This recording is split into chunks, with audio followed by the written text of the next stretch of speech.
the name of the one who was and is to come, the Almighty. Amen.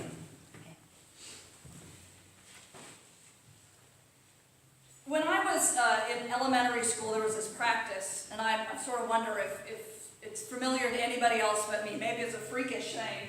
That was only my experience in elementary school. But in our school, if you we had a chalkboard in the front of the room, and if you were needing correction, the teacher didn't stop. There was nothing. The teacher would simply walk over to the left side of the chalkboard and write your name on the board, and that was a sign that you were noticed, right? A warning. And then if a second warning were given, it's simply a check by your name. There was no third warning. Third warning was the principal's office. And that's just how it was in my elementary school. Well, you might be surprised and shocked to learn that my name was on the board almost every day of elementary school. You can't imagine for what? Probably. For talking, yes. For talking. For talking. I couldn't help it. I'm verbal. I was created a verbal being. It's just a part of who I am. I'm also an extrovert, and I don't even know what I'm thinking until I'm saying it out here. That's how I am. So my name was on the board. Now, I never did get sent to the principal's office, but I understand what James is talking about in this lesson when he goes on a very detailed and I think very truthful exploration of the problem of the tongue. And he's not talking about the tongue, actually, is he? He's talking about speech and speaking and the way in which we speak to one another. Remember, James is writing for the whole body of Christ. He's writing for the whole of the church and exhortation. And in this little part of chapter 3, he's talking about the danger we have in our body with our tongue and the ability to speak. I mean, he calls it effectively a flamethrower. Your tongue is a flamethrower. I mean, you start a forest fire with it. Isn't that true? It is true. Have you ever said something that you wished you could roll right back in? But unfortunately, once it's out there, right, you can't. I find what he says here very compelling. The power you and I have with speech to either bless or curse. Now, he does not say, be silent. He doesn't say be silent. You would think that would be the logical thing. If blessing and cursing with your mouth is the problem, then what should you do? Be quiet, right? How many of you learned the proverb as a small child? If you can't say something nice, don't say no. Okay, we all learned that, right? It's the obvious talisman. It's the obvious remedy to talking too much or saying things you shouldn't say. Does it work? No. Yeah, that never worked for me. How many of you ever had the experience of having your mouth washed out with soap? Once or twice. Oh, a few of you. Okay, good. Honest. Did it work? No. Didn't work for me either. And I think that James would laugh if he saw us do that just now, because it's not really about your tongue being washed, is it? What is the real issue? It's in the heart. It's in your mind. It's in your spirit, in the way in which you relate to someone else, your neighbor. And we are, especially in our culture, I think, very quick to need to respond. We are. We like to have the comeback. And we like it to be clever and sometimes even biting. And we are even thinking ahead in our conversation. What am I going to say next? Instead of listening. Out of the mouth can come a great forest fire, can come deadly poison, he says. Can come blessings and curses. But it shouldn't be that way, he says. It should just, I guess he's implying it should just only be blessing. Well, I have to disagree with James on that because I don't know anybody that's achieved that. Oh, sure, you might be able to hold your tongue and keep silent. But that's right, you're thinking it. You're thinking it. It's the intention of the soul and the heart. And that's really, I think, what James is getting at, is who we are before God. And, okay, yes, even if we have the ability to hold back, some of us have that, some of us don't. I'll just own up to it. But the real issue here isn't that. The real issue is the heart. It's what's going on when you actually do manage to keep it tight, but it's still going on in here, and you're thinking it. And then what happens when we think it? We actually act on our thought. All action begins with a thought. All action, loving or otherwise, begins with a thought. It's a convicting and challenging thing he's saying here. He's not just saying talk nice to each other. He's really talking about the state of our soul before God. And having an integrity. Look at all those little metaphors right at the end. Can brackish water come out of fresh water? Can grapes, a grapevine, yield figs? There's an impossibility here. Jesus says something very similar. Didn't he? About good fruit and bad fruit. Can a tree that produces bad fruit, can a good tree produce bad fruit? Can a bad tree produce good fruit? It's the same idea. It's about what's on the inside of us, which is really the base of all speech, the base of all love, or not love, right? I have this image in my mind. Feel free to laugh at it. It makes me laugh. If you remember in the 50s, there was this great series of movies about Godzilla.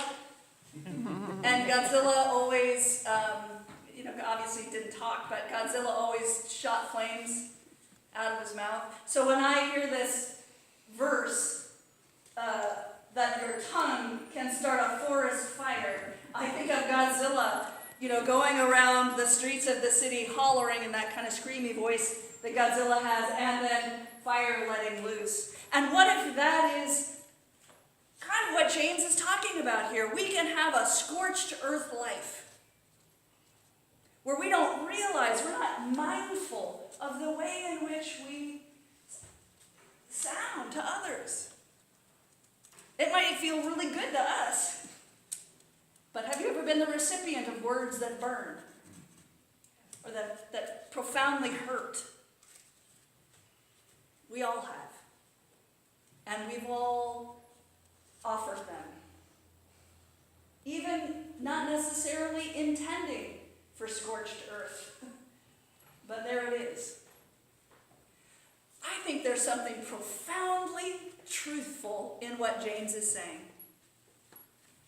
It's an invitation to you and I to think very carefully about the way in which we interact with the world around us, and specifically with the people around us. Sure, bridle the tongue if you have to be silent, if you can be silent. I work on that as a discipline. It's actually quite wonderful. I'm not good at it. Neither is Bill. Bill's not good at it. He's laughing over there because he's not good at it either. But beyond just the silence of hold back the word is what goes on inside of you. That's what you need to pay attention to. That's the deadly poison that he talks about. Who are we before God? And could God have dominion over that part of us, that hidden part, that interior part, as well as teach us some discipline about keeping our mouth closed perhaps a little more? I think so. I think that's the heart of what James is talking about. And you kind of wonder, what's going on in the life of the church that he has to include this? Same thing that always goes on. Same thing that always goes on in church. Perhaps gossip.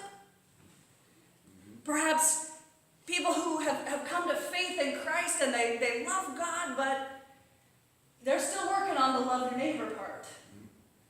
And sometimes hurtful things, even unintentional, come spilling out.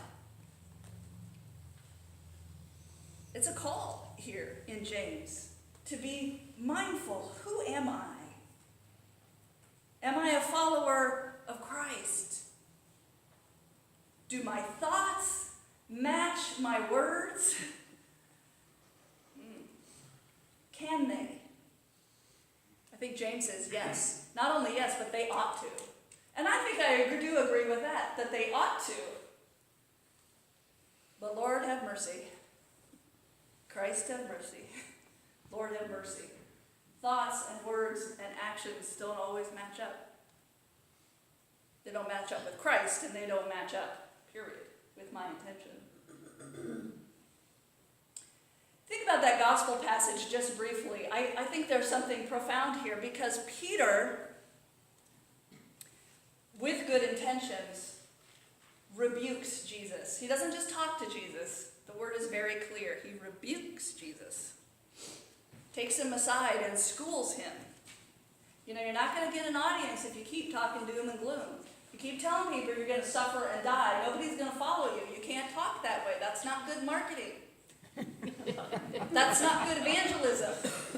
You can't be bringing up this cross business. That is never going to happen to you. We won't let it happen to you. You need to stop. And what does Jesus do? Now, Peter's intentions are pure. Jesus rebukes him back. Wait a minute. Get behind me. You're thinking like a human thinks, not the way God thinks. It's a fascinating little exchange.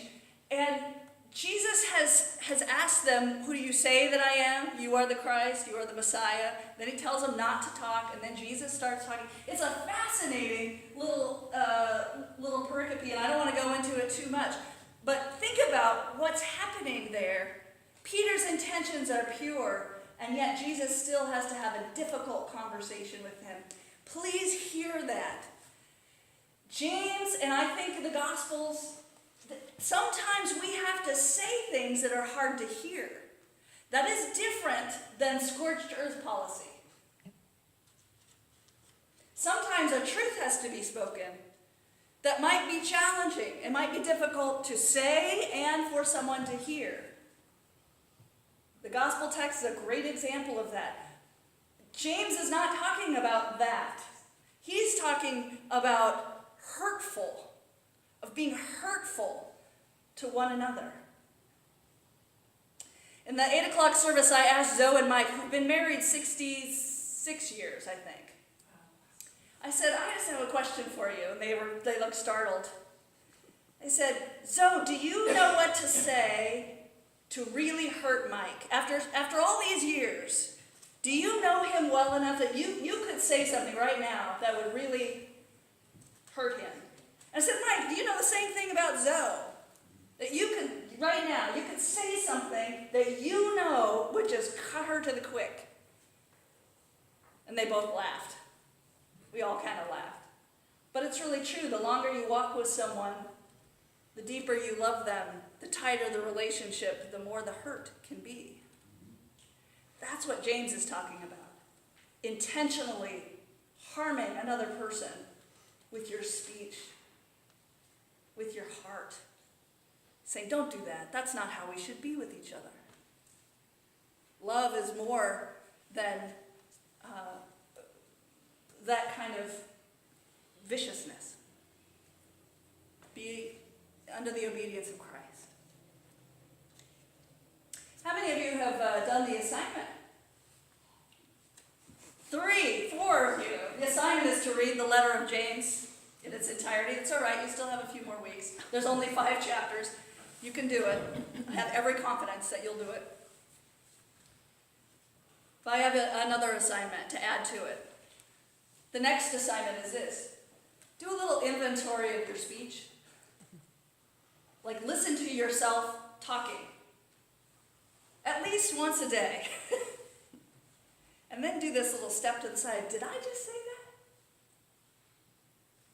that? It's a way to begin to listen to your inner dialogue. What's matching up with my words and what I actually feel or believe or am saying to myself.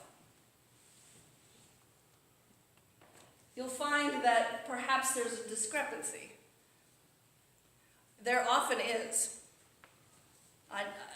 There often is. It can look like this. Bless you.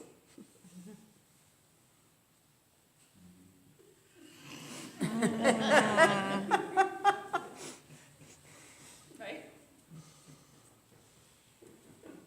You know what I'm talking about.